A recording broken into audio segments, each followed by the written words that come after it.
같은 죄인 살리신 주 은혜 놀라워 잃었던 생명 찾았고 광명을 얻었네.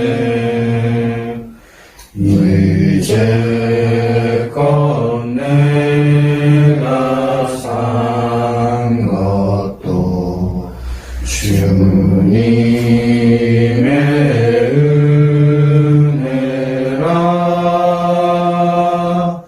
또 나를 장차 온향에 인도해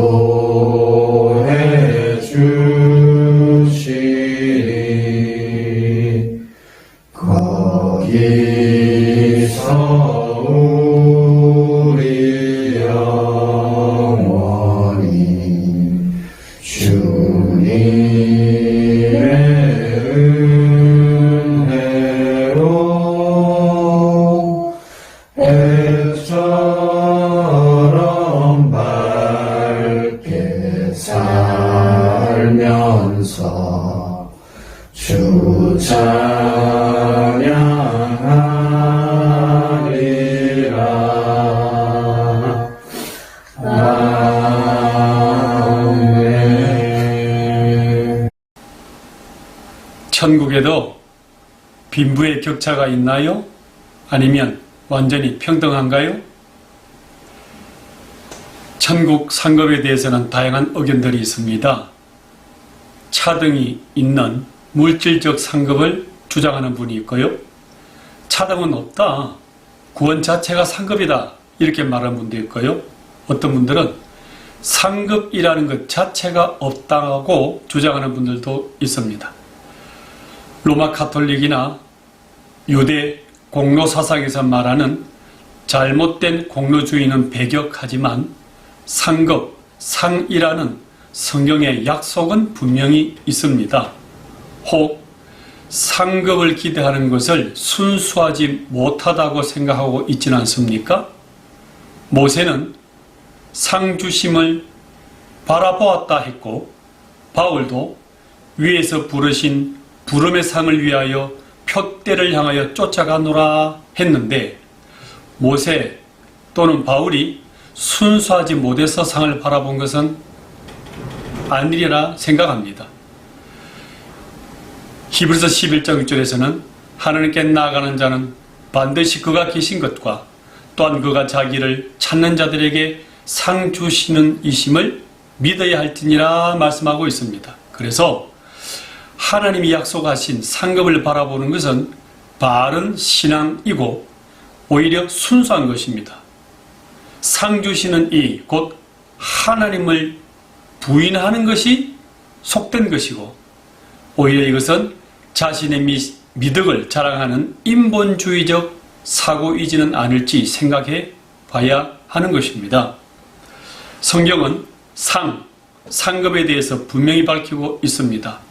우리 성도에게는 두 가지 심판이 있는데 정죄의 심판과 상급의 심판이 있습니다.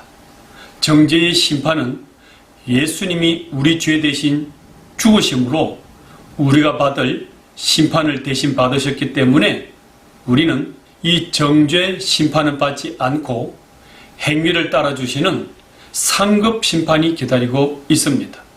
요한계시록 22장 보라 내가 속히 오리니 내가 줄 상이 내게 있어 각 사람에게 그가 행한 대로 갚아준다 말씀하고요.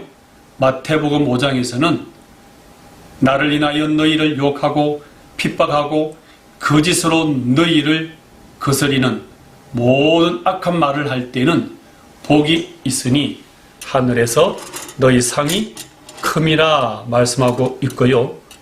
누가복음 19장 머나의 비유에서도 10개의 머나를 더 남긴 사람에게는 10골 건세를 차지하리라 말씀하고 5 머나를 더 남긴 사람에게는 너도 5골 권세를 차지하라 말씀하고 있습니다. 하나님은 인간의 행위에 대한 상을 잃지 아니하시는 공의의 하나님, 공정하신 하나님인 동시에 단순히 행위에 대한 대가를 넘어서 하나님의 은혜로 상급을 주시는 분이 하나님이십니다. 그런데 우리가 이 상급에 대해서 부정하는 이유는 상급을 강조하게 되면 혹 자기 공로나 자기 의로움을 과시하는 유대 바리새인처럼 또는 로마 카톨릭 공로 사상에 빠지는 위험이 있기 때문에 그런 것입니다. 이는 구원과 상급을 구분하지 못한 데서 원인이 발생된 것입니다. 우리가 받을 이 상급에 대한 바른 의미 또는 이 상급을 어떻게 받게 될까요?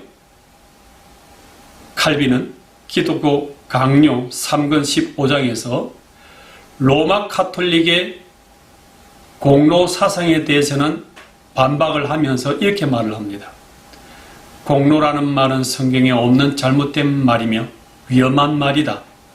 그럼에도 불구하고 하나님께서 우리에게 선행을 주시고 그것을 우리의 것이라 부르시고 그것에 대하여 상까지 주시겠다고 증가하신다 기록하고 있습니다.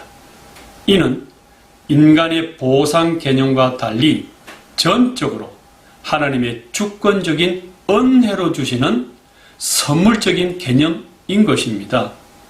누가복음 10장에서는 이 소자 중 하나에게 냉수 한 그릇이라도 주는 자는 결코 상을 잃지 아니라 하시면서 하나님께서 공로가 아니라 선물로 하나님이 베푸시는 것이라 이렇게 설명하고 있습니다. 이 상급에 대한 주장은 한국의 신학자 박윤선 박사님이나 헤르만 바빙크, 루이스 불고프 이분들도 말하고 있습니다. 상을 얻기 위해서 을을 행함은 비열한 것이 아니고 오히려 정당한 것이다. 인간은 하늘에서 상을 얻기 위하여 을을 행하게 된다고 성경은 오히려 가르치고 있다. 이렇게 설명하고 있습니다. 성도는 신실함과 열심에 따라 다른 면류관과 상급을 받을 것이며 성경에서도 천국의 기쁨의 정도의 차등이 있을 것이라고 고린도후서 9장 6절에서 설명한다. 이렇게 말씀하고 있습니다. 상급의 목적과 동기는 무엇일까요? 하나님은 우리에게 상을 주실 의무는 없습니다. 인간의 공로가 전혀 없기 때문에 단지 하나님께서는 은혜로 주시는 것이라고 말씀하고 있습니다. 명령받은 것을 다 행한 후에 이르기를 우리는 무익한 종이라 우리가 하여야 할 일을 한 것뿐이라고 우리는 고백할 따름인 것이고 하나님은 은혜로 주신 것이라는 겁니다. 이 상급의 목적은 인간의 연약함을 아시는 하나님이 우리가 소망 중에 견고케 하시기 위해서 주시는 것입니다. 신자가 고난을 받을 때에 미래에 하나님이 상 주심을 바라보고 현재의 시련을 참고 이길 수 있는 용기와 위로를 받을 수 있는 것으로서 이 상급을 바라보라 말씀하고 있습니다. 박형룡 박사님은 로마 카톨릭의 공로 사상을 비판하면서 상은 선행에 대한 보상으로 주시는 것이되 공로에 대한 대가로 주는 것이 아니라 하나님의 은혜로 주는 것이며 상급을 주시는 것은 우리의 육체의 연약함에 위안, 위로, 목표를 주기 위해서 주시는 거다. 이렇게 말하고 있습니다. 상급에 대해서 정리를 하면 하나님께서는 반드시 행한 대로 상으로 갚아주신다는 것이고요. 상급은 자기 공로적인 것이 아니라 하나님의 주권과 하나님의 은혜로 주시는 선물이라는 것을 알아야 하는 것이고요. 우리 신자가 고난을 받을 때에 미래에 하나님이 상 주심을 바라보고 현재의 시련을 잘 참고 이길 수 있는 용기와 위로를 받게 하기 위해서 이 상급이 있다. 이렇게 정리할 수가 있습니다. 고린도전서 3장에서는 각 사람의 공적이 나타날 터인데 그 날이 공적을 밝히리니 이는 불로 나타내고 그 불이 각 사람의 공적이 어떠한 것을 시험할 것임이라. 만일 누구든지 그 위에 세운 공적이 그대로 있으면 상을 받고 누구든지 그 공적이 불타면 해를 받으리니 상급이 사라진다는 거죠. 그러나 자신은 구원을 받되 불 가운데서 받은 것 같으리라 기록하고 있습니다. 이 하나님의 심판대 앞에 우리 성도도 섭니다. 그리스도 심판대 앞에 우리 성도도 설 것입니다.